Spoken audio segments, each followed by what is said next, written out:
Dear students, हम लोग आधुनिक भारत में अंग्रेजों के साथ संबंधों के बारे में अध्ययन कर रहे हैं और हम लोगों ने इस क्रम में पाया था कि औरंगजेब की मृत्यु के बाद बहुत सारे क्षेत्रीय राज्यों का उदय हुआ और ये उम्मीद की गई थी कि कोई न कोई भारतीय राज्य अंग्रेजों का स्थान मुगलों का स्थान ग्रहण कर लेंगे।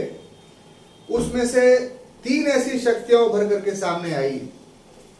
एक मराठे थे जिनसे पूरा उम्मीद था कि मुगलों का स्थान ग्रहण कर लेंगे, लेकिन मराठे पानीपत के तृतीय युद्ध में हार के बाद उभर तो पाए, लेकिन उनके सरदारों के आपसी संघर्ष के कारण उनकी शक्ति कमजोर हो गई और तीन आंग्ल मराठा युद्ध के माध्यम से अंग्रेजों ने हमेशा के लिए मराठों की शक्ति को समाप्त कर दिया। मराठों के बाद दो और शक्तियां भारत में थीं जिनसे ये आशा की जा सकती थी कि वो मुगलों का स्थान लेंगे। उसमें एक मैसूर की ताकत थी और दूसरा सिखों की ताकत थी। तो आज के क्लास में हम मैसूर का अध्ययन करने जा रहे हैं और ये जब समाप्त हो जाएगा, ये दो खंडों में हम पढ़ाएंगे आपको। एक, चूंकि मैसूर से अंग्रेजों का जो संबंध होता है वो दो व्यक्तियों से होता है। एक उसका हैदर अली के साथ होता है और दूसरा उसका पुत्र टीपू सुल्तान से। तो आज के क्लास में अपने आप को हैदर अली तक सीमित रखेंगे और कल के क्लास में हम एंग्लो मैसूर रिलेशंस में टीपू सुल्तान के संबंधों का निर्धारण करेंगे और उसके बाद के क्लासेस में जो है वो सिखों का विस्तार से हम लोग अध्ययन करेंगे, यानी सिख गुरुओं से लेकर के एंग्लो सिख का अंतिम जो वार होता है, सेकंड वार, वहां तक हम लोग जाएंगे।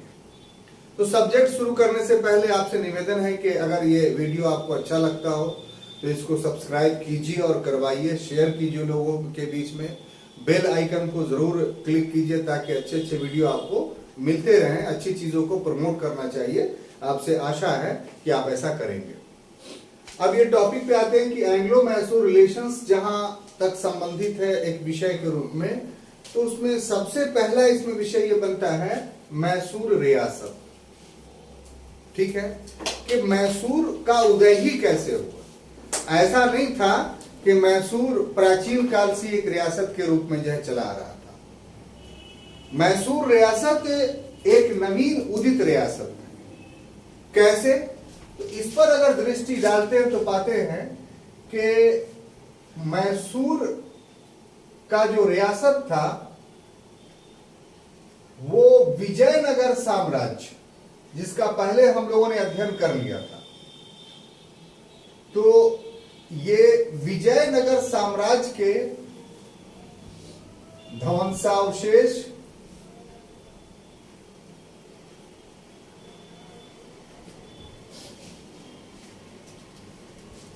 पर स्थापित हुआ था, यह पर बना था। ठीक है, अब विजयनगर का ध्वंसावशेष पर बना था, इसका अर्थ क्या होगा आपको देखना होगा कि कैसे। तो विजयनगर के संबंध में 1565 ईस्वी की घटना को याद कीजिए। इसके साथ एक युद्ध हुआ था, ताली कोटा का युद्ध। ताली कोटा का युद्ध, इसी को हम लोग राक्षस तांगड़ी का युद्ध या बन्नी हट्टी का युद्ध भी कहते हैं। तो इस युद्ध में क्या हुआ, विजयनगर साम्राज्य जो था वो पतनशील होने लगा।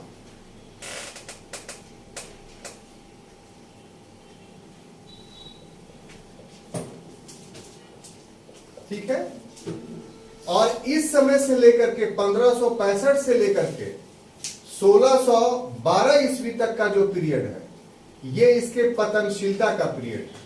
ठीक है, 1612 ईस्वी में एक विजयनगर शासक था जिसका नाम था वेंकट द्वितीय।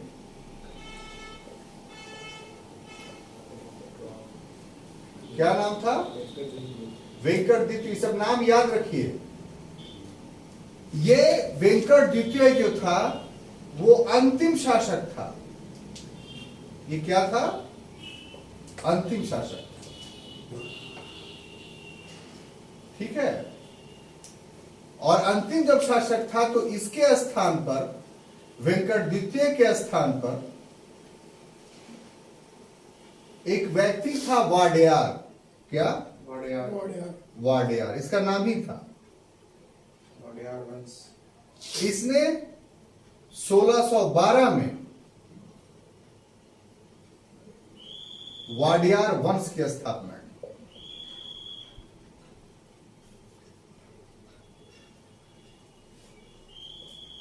और ये वंश जो था, इसी वंश से मैसूर राज बना। बात समझ में आई? अब देखिए कि 1565 में जो तालीकोटा का युद्ध हुआ, तो आप विजयनगर में पढ़ चुके हैं। संगम, उसमें 4 वंश होते थे। संगम वंश था, सालूब वंश था, तुलुब वंश था। तो संगम, सालूब और तुलुब ये सब शक्तिशाली रहे।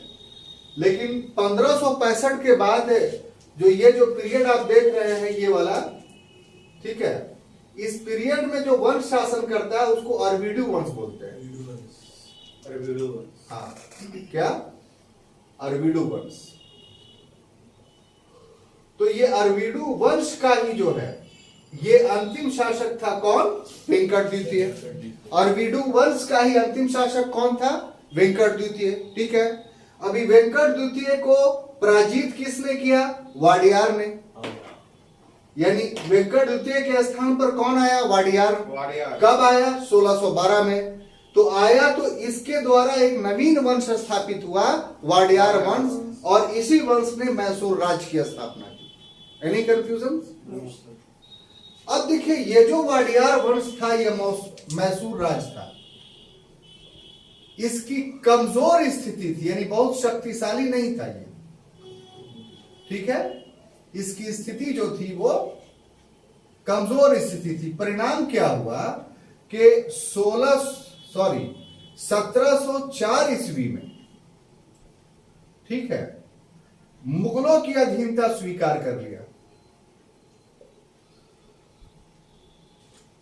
यानी रियासत वाडियार का रहा, मैसूर रियासत रहा, लेकिन औरंगजेब का जब दक्षिणी अभियान हुआ था, तो उस अभियान में जो है वो इसने, मैसूर रियासत ने मुगलों की अधीनता स्वीकार कर ली।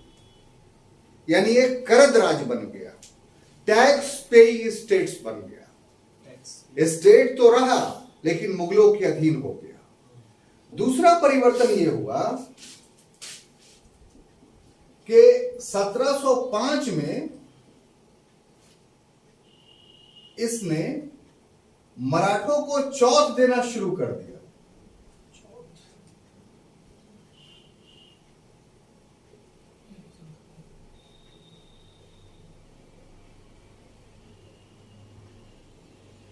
और ये चौथ के मुद्दों पर निजाम और मराठे के बीच संघर्ष होते थे।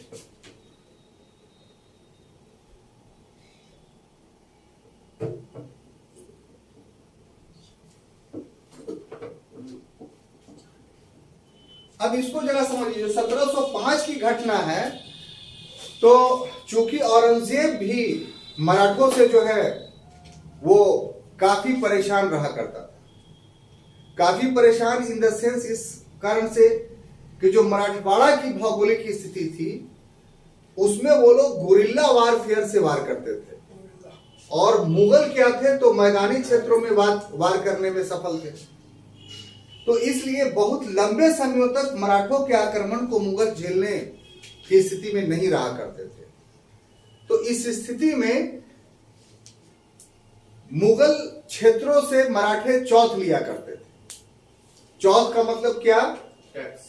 कि जो आय आई उसका 1/4 मराठों को दे दिया जाए, और बदले में मराठे मुगल क्षेत्र पर आक्रमण नहीं करेंगे। तो मैसूर भी एक अधीन राज बन गया। तो मराठों ने कहा कि आपके अधीन आ गया, बोल दीजिए कि हमको चौथ दे दे। अगर नहीं देंगे तो फिर उस पर भी हमको आक्रमण करना पड़ेगा, जो आपको खराब लगेगा। तो इस कारण से औरंगजेब के प्रभावाधीन आकर के, हाँ जो बात हुई यही हुई, औरंगजेब के प्रभावाधीन आकर करके मैसूर ने 1705 में मराठों को चौथ देना आरंभ कर दिया।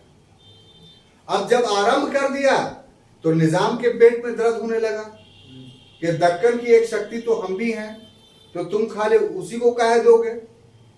तो हम भी की जब भावना आया तो निजाम भी आक्रमण करने लगे इस पे, किस पे? मुगल पे नहीं, मैसूर पर। यहाँ पर मैसूर हम लोग का सेंटर है, इसलिए मुगल को इसमें इंटरफेयर नहीं करेंगे। अब देखिए, तो इस चौथ के हिस्से को लेकर के मराठे और निजाम के बीच संघर्ष चलता रहा, इसका कोई अंत नहीं हुआ। ठीक है, कोई कंफ्यूजन नहीं। अब देखिए साहब, इस तरीके से मैसूर राज की उत्पत्ति होती। इस बात को थोड़ा सा और आगे हम बढ़ाना चाहते हैं। तो इस समय तक एक शासक था मैसूर का, यानी 1705 के बाद जो शासक था उसका नाम था चिक्का कृष्णराज। चिक्का कृष्णराज। अब देखिए, चिक्का कृष्णराज का जहां तक संबंध है तो ये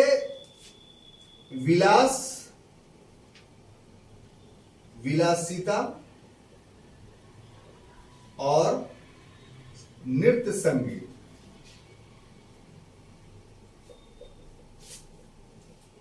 में व्यस्त रहता था। ठीक है, और शासक नहीं, पूरा बात जानिए ना, ऐसा मत बोल दिया करिए। इतिहास में पूर्वाग्रह से नहीं ग्रसित होना चाहिए। वास्तविक शक्ति किसके हाथ में थी? तो वास्तविक शक्ति दो भाइयों के हाथ में थी। एक भाई जिसका नाम था नंदराज और दूसरा भाई देवराज।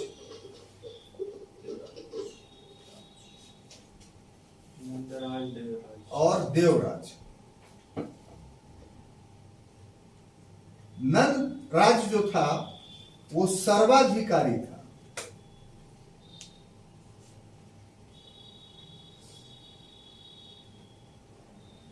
और देवराज जो था वो दलवई था,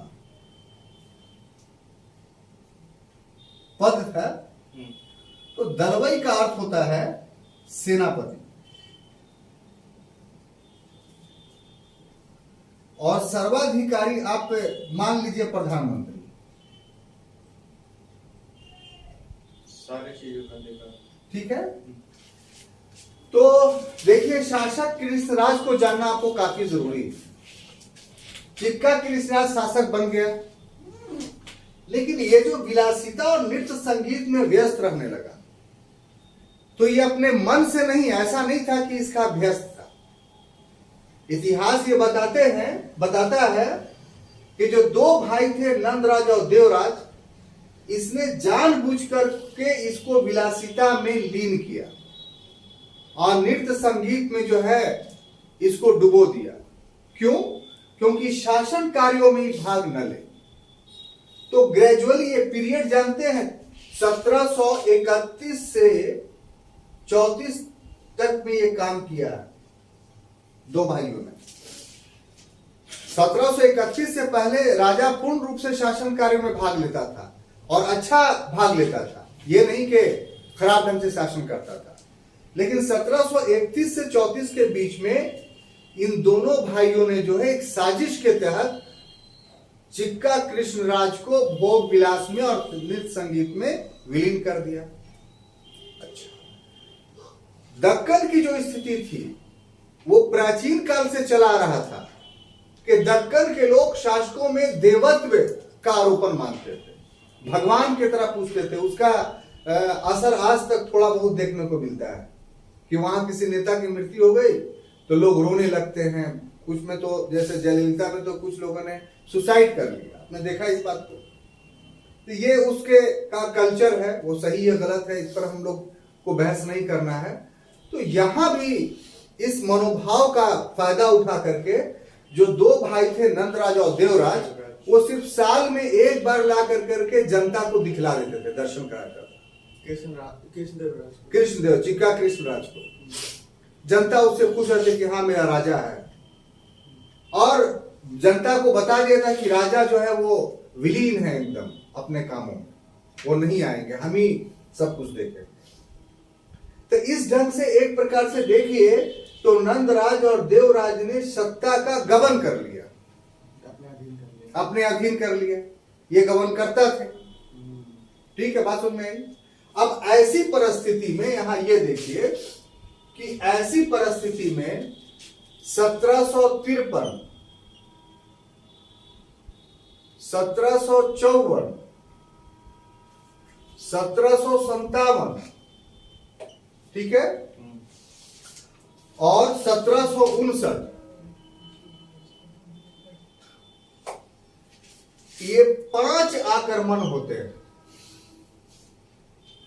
मैसूर पर। और ये 5 आक्रमण कौन करता है? तो मराठों का होता है, ठीक है। और ये 5 आक्रमण का सामना करने में दोनों भाई असफल हो जाते हैं।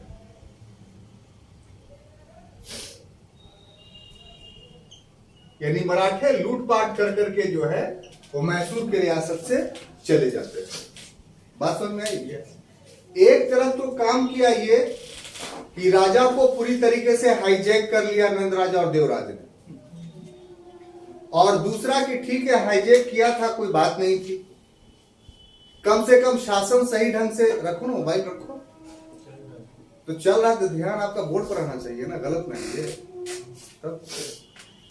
तो शासन ठीक से करना चाहिए था।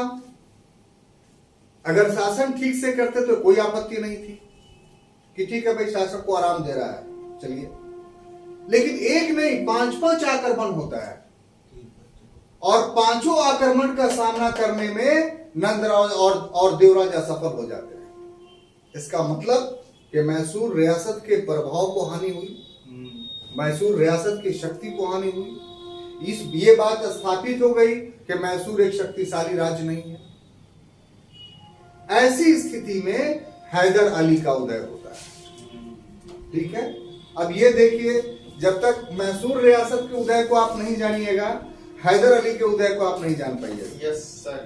दोनों दूसरे से इंटरलिंक्ड है, और आम पुस्तकों में इस ढंग से इंटरलिंक करके बातें नहीं लिखी कि डायरेक्ट हैदर अली का जन्म इतना बजे हुआ, वो बना डिडुम्बल का फौजदार, और वहां से उसका उन्नति हुआ, और उसके बाद फर्स्ट एंग्लो मैसूर युद्ध, सेकंड एंग्लो मैसूर युद्ध, थर्ड फोर्थ, कहानी खत्म। तो कैसे बना है? बहुत सारे पुस्तकों में तो ये भी नहीं कि हैदर अली भी गबन करता था मैसूर रियासत का। ये नहीं कि हैदर अली जो है वो का रियासत था मैसूर, और वाडियार भी गबन करता था ये मैसूर रियासत का। सब शोषण करता था, क्योंकि मैसूर नहीं शोषण करता था, ये कहना गलत होगा, क्योंकि उसके पहले विजयनगर साम्राज्य था। तो विजयनगर साम्राज्य जनता को वो सेवा नहीं दे पाया। जो वेंकट द्वितीय था एकदम शक्तिहीन हो गया था, इसलिए उसकी सत्ता खत्म हो गई, उसके जगह पर मैसूर रियासत आ गया। अब राजा शक्तिहीन हो गया तो प्रधानमंत्री और सेनापति मजबूत हो गया। इस एंगल से आपको देखने की आवश्यकता है। हाँ, लेकिन गबन करता शब्द इस्तेमाल हो गए, ऐसा तो नहीं कि नहीं होगा। तो अब देखिए कि मैसूर रियासत की जब उत्पत्ति हो गई और यहां तक का सफर आपने तय कर लिया, तब अगला शीर्षक आपको पढ़ना होगा कि हैदर अली का उदय।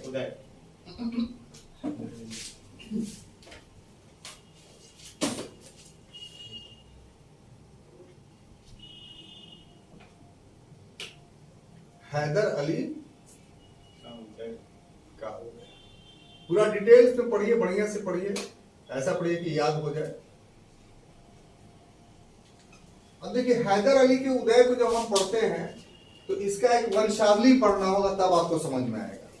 हम वंशावली बना देते हैं ताकि आपको समझ में आए। एक व्यक्ति था वली मोहम्मद, ठीक है ना, वली मोहम्मद। ये एक्चुअली में हैदर अली का जो है पर पितामह था। दादा। नहीं, दादा नहीं, परदादा, ठीक है। उसके बाद शेख अली इसका बेटा हुआ। अगला व्यक्ति कौन होता है? शेख अली। शेख अली। सुल्तान। अब देखिए, शेख अली के दो बेटे होते हैं, एक का नाम इलियास और दूसरा का नाम फतेह मोहम्मद।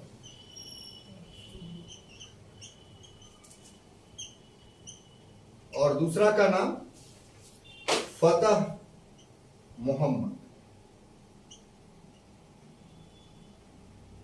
अब देखिए, फतेह मोहम्मद के दो बेटे होते हैं,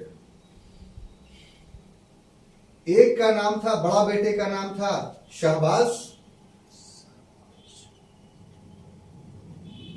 और छोटे बेटे का नाम था हैदर।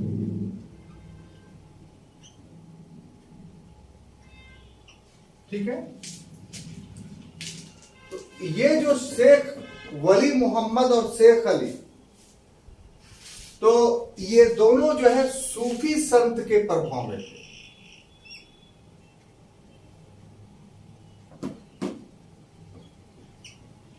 एक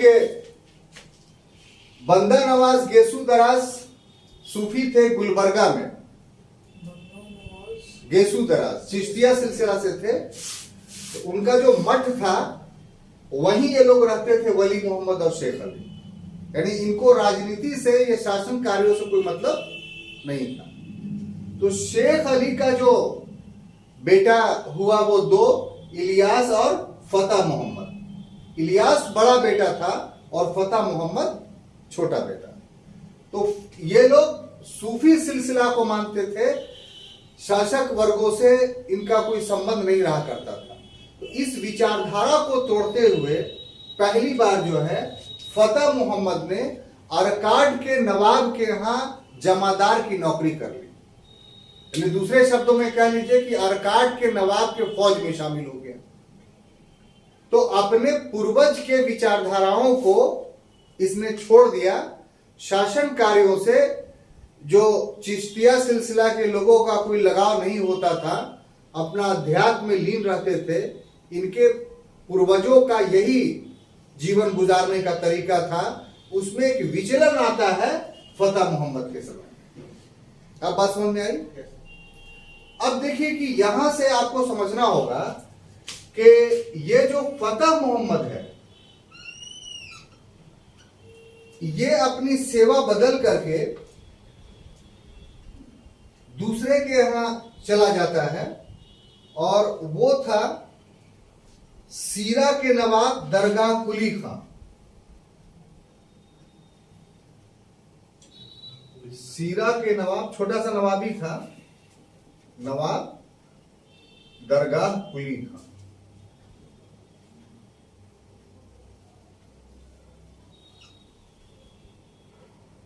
इसकी सेवा में कौन चला जाता है? तो फतेह मोहम्मद।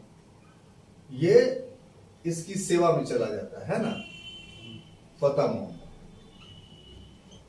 अब देखिए कि जो सीरा का जो जगह था, यहां गृह युद्ध हो जाता है। तो गृह युद्ध में क्या होता है कि फतेह मोहम्मद और दरगाह कुली खां, फतेह मोहम्मद और दरगाह कुली खां, ये दोनों मारे जाते हैं।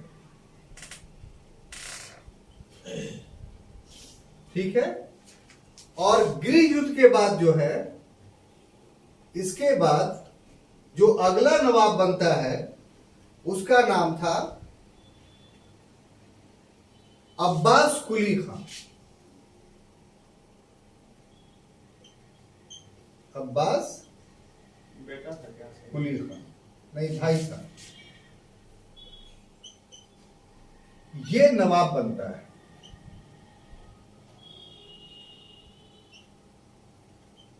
ठीक है। और अब्बास कुली खां के द्वारा जो इसके बेटे थे फतेह मोहम्मद के, शहबाज और हैदर अली, तो ये शहबाज और हैदर अली को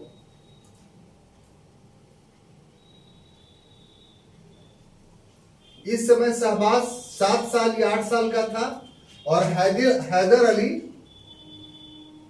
3 साल का मात्र था। इसको ढोलक में बंद कर देता है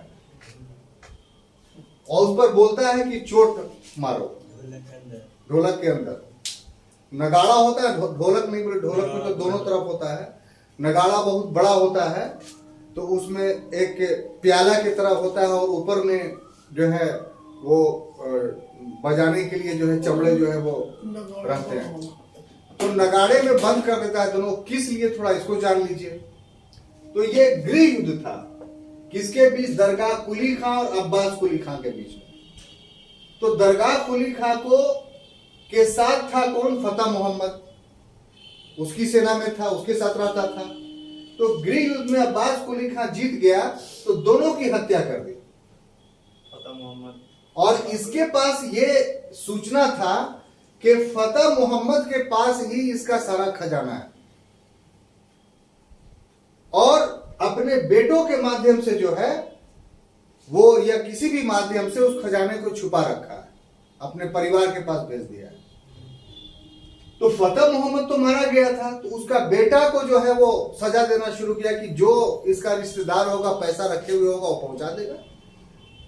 तो इसीलिए नगाड़े बजाना शुरू किया और उसको अंदर, ताकि वो उसको कष्ट हो और इस कष्ट को दूसरा लोग सुने, इसका परिवार के लोग, और हमको आकर के पैसा दे दे।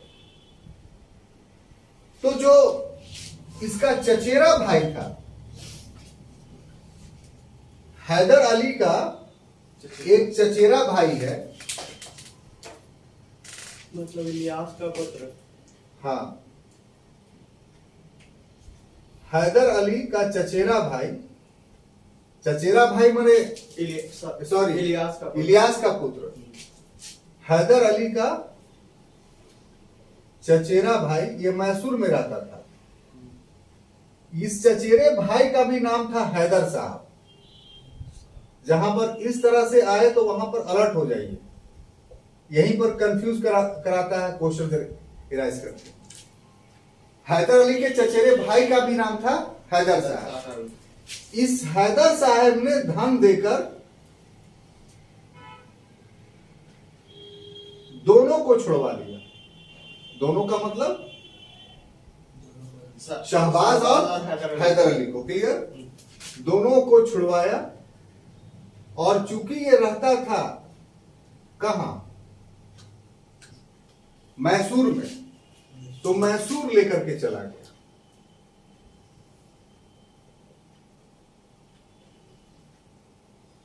लेकर चला। यहां पर एक चीज छूट गया कि हैदर अली का जो जन्म होता है वो 1727 ईस्वी में, सॉरी 1722 ईस्वी में जन्म होता है हैदर अली का। ठीक है, ये बीच में छोड़ दिया था तो उसको ऐड कर लीजिएगा। अब देखिए, जब मैसूर लेकर के चला गया तो हैदर अली क्या हुआ,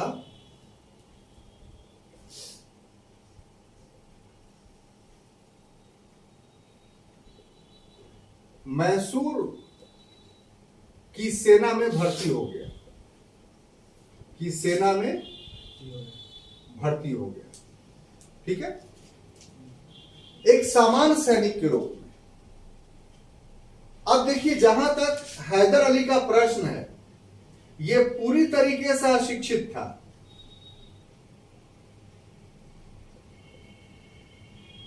सिर्फ हस्ताक्षर में हे लिखता था, यानी जहां पर हस्ताक्षर करने की जरूरत होती थी तो क्या करता था?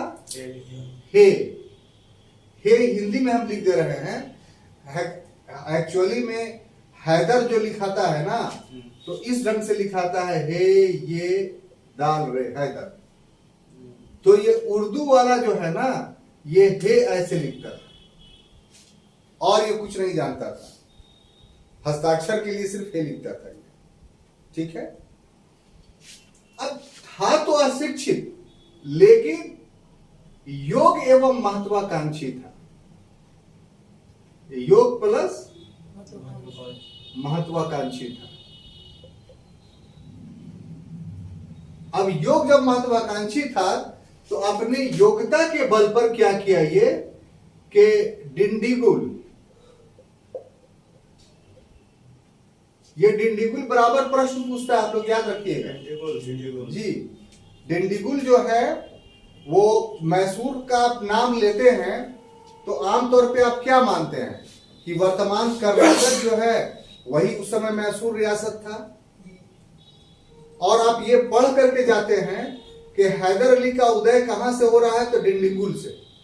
क्यों? क्योंकि शुरू में तो वो सामान्य सैनिक था, लेकिन डिंडीगुल में क्या हुआ, वो वहां का फौजदार बना दिया गया, यानी पूरे डिंडीगुल का मालिक उसको बना दिया गया। तो आपसे पूछ दिया कि डिंडीगुल कहां है, कुछ नहीं करेगा। Number A Karnataka, number B Andhra Pradesh, number C Tamil Nadu, number D Kerala. तो आपका ऑप्शन क्या होगा इसमें? ए कर्नाटक मार दीजिएगा, गलत है। नहीं, ये तमिलनाडु में है, अभी वर्तमान समय में है। डिंडीगुल कहां है? तमिलनाडु में। देखिए आपको दिखलाते हैं, मैपिंग कीजिएगा तो ज्यादा आपको समझ में आएगा। ये तमिलनाडु है ना, यहां पर है, देखिए ये वेलोर है, किशिंगर है, कसार है,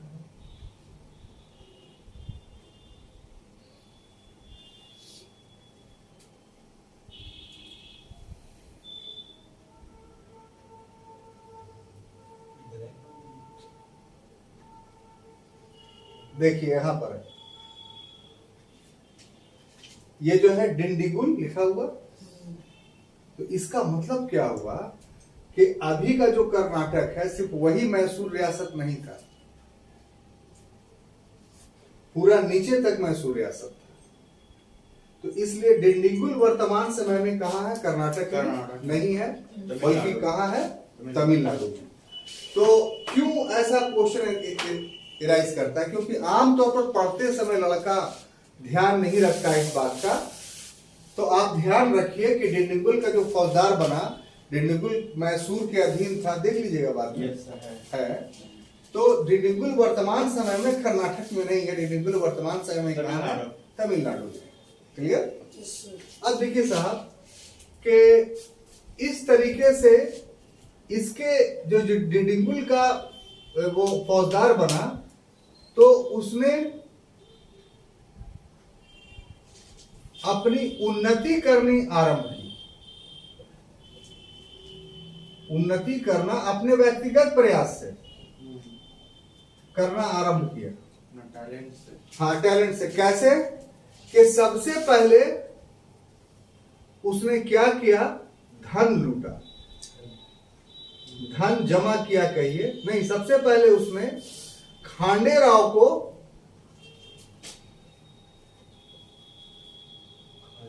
अपना परामर्शदाता बनाया।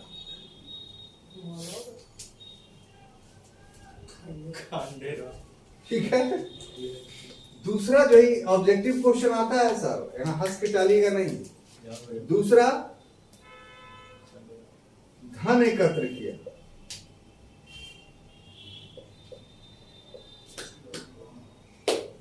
तीसरा कि उसने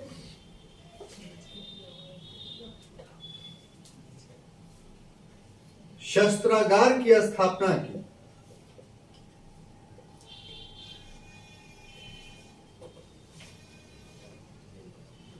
और चौथा कि 1760 के मराठा आक्रमण को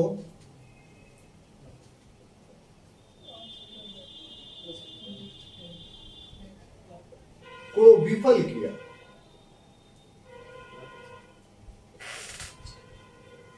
तो आइए पहले इसको समझते हैं। ठीक है, डिंडीगुल का फौजदार बन गया तो एक सामान्य फौजदार की तरह नहीं रहा वो, बल्कि महत्वाकांक्षी था, अशिक्षित जरूर था, लेकिन एम्बिशियस था कि हमको आगे बढ़ना है। तो उसने अपनी एक कार्यस्थली बना ली डिडुंगुल को। सबसे पहला काम वो जानता था कि हम इस अशिक्षित हैं, हमारे पास शिक्षा नहीं है, तो अपने शिक्षा की कमी को पूरा करने के लिए उसने खांडेव नामक एक ब्राह्मण को, ये ब्राह्मण था, तो उसको अपना परामर्शदाता बनाने पर दोस्त, एक तरह से फ्रेंडशिप था। और खांडेराव को किस लिए? तो दो कारणों से। एक कि उसकी अशिक्षा की कमी दूर होती, और दूसरा कि राजमाता से खांडेराव के अच्छे संबंध थे। राजमाता समझ रहे हैं ना, चिक्का कृष्णराज की माता। तो चिक्का कृष्णराज की माता कौन हो गई? राजमाता हो गई। ये सभी राजतंत्र में ये कंसेप्ट रहता है। तो इन दो कारणों से खांडेराव को अपना मित्र बना लिया। एकदम दोस्ती के तरह, दोस्त के तरह गलभैया करके बातें होती थी दोनों में, और खांडेराव एक से एक उसको विचार दिया करता था।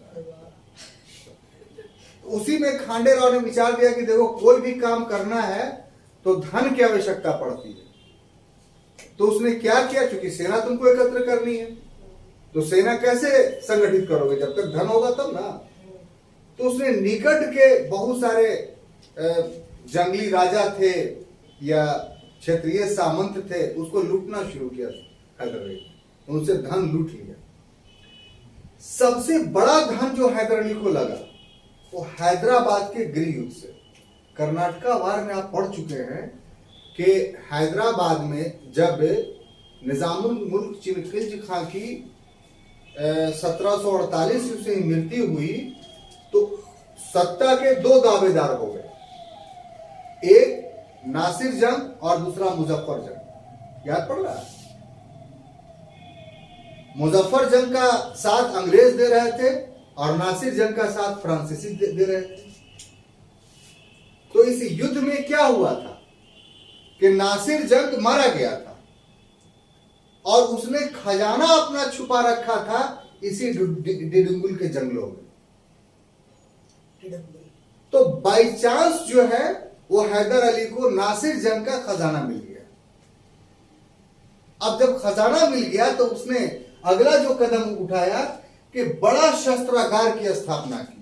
एक फ्रेंच व्यक्ति उसको मिल गया जो गोला बारूद बनाने का बहुत अभ्यस्त था, उससे गोला बारूद बनाया और फौज भर्ती की। और ये सब जो है देवराज और नंदराज के बिना जानकारी दिए हुए, खांडेराव के अनुशंसा पर कि करो ना, हम देख लेंगे, राजमाता तो मेरे हाथ में है। ऐसी ही परिस्थिति में जब पूरी सेना उसकी तैयार हो गई तो मराठों ने फिर एक गलती की। वो समझ रहे थे कि 53, 54, 57, 59 में करके जैसे चौथ लेके चले आ रहे थे फिर लेके चले आएंगे, लेकिन अब तो खांडेराव ने एक सिपाही तैयार कर रखा था। तो 1760 में जब मराठों ने आक्रमण किया तो हैदर अली ने उस आक्रमण को पूर्णतः विफल कर दिया। एक हैदर अली का डंका बच गया। तब अगला काम क्या किया कि खांडेराव ने जो है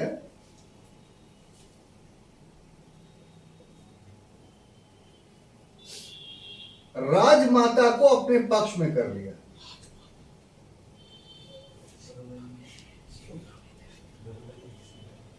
राजमाता को किस बात के लिए पक्ष में किया कि खांडेराव ने जाके समझाया कि देखिए, चिक्का कृष्णराज बुरे आदमी नहीं है, लेकिन देवराज नंदराज उसको सूरा और शराब में व्यस्त करके जो है वो सत्ता का हड़प लिया है और मैसूर राज को नुकसान हो रहा है।